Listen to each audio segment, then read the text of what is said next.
Hello everybody, welcome to World of Warship Blitz and another video, this time in the Tier 7 Premium British Cruiser, the Belfast. Now, because we're in the Tier 7 Premium British Cruiser, the Belfast, we're going to talk about everything but the Tier 7 British Cruiser, the Belfast.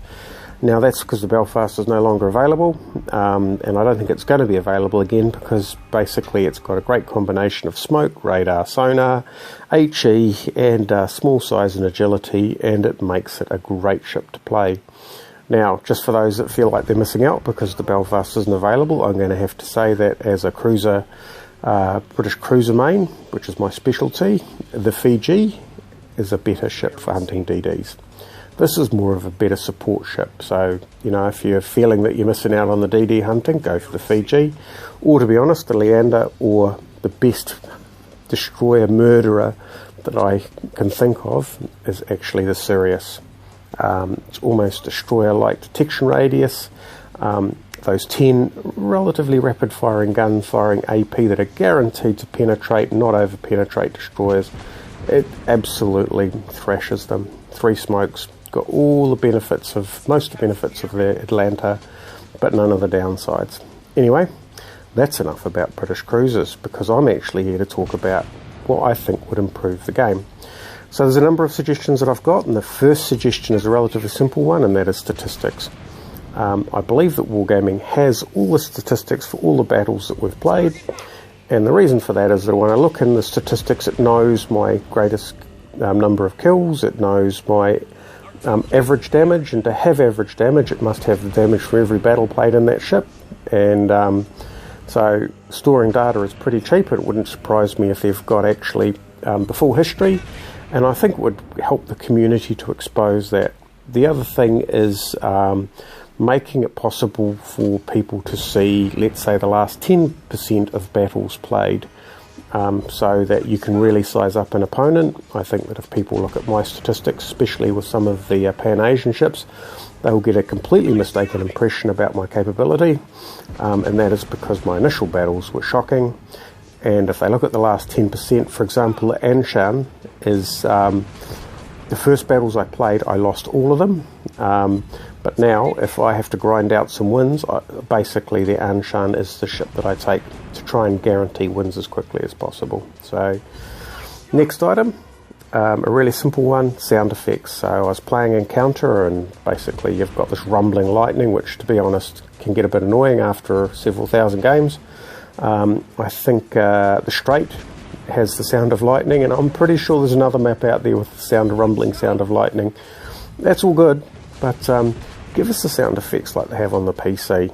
I want the thump of torpedoes, I like the thrash of metal as the shells land. I don't like the experience, but I like the sound effect. And most of all, give me the sounds of the engines running. I had a Mutsu the other day that was on loan in the PC version, and the sound of that engine hauling away as I got it up to speed, just magic. So my real strong suggestion there is just consider reusing some of the sound effects and giving us the options, maybe a toggle to have you know, PC sound effects or mobile sound effects, or even just to turn off the lightning. Next suggestion, collisions.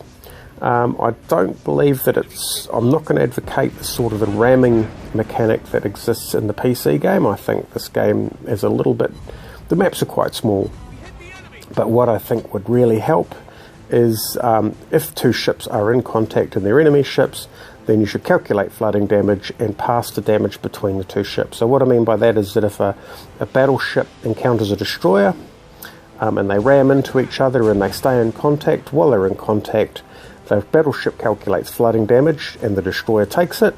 The destroyer calculates flooding damage and the battleship takes it. And what that means is that destroyers have some consequences for some of these extremely close torpedo runs that get done. Because what would happen is that although it's not the same sort of instant kill at ramming, it still hurts enough that they need to do something about it and not be stuck. Because there's been some games that I've finished out just basically parked right up against an enemy battleship, and especially one that doesn't have casement guns, they just fire straight over the top and there's nothing they can do. So I think some sort of consequence for for collisions would help. It doesn't have to be the same massive consequence that occurs in the PC game.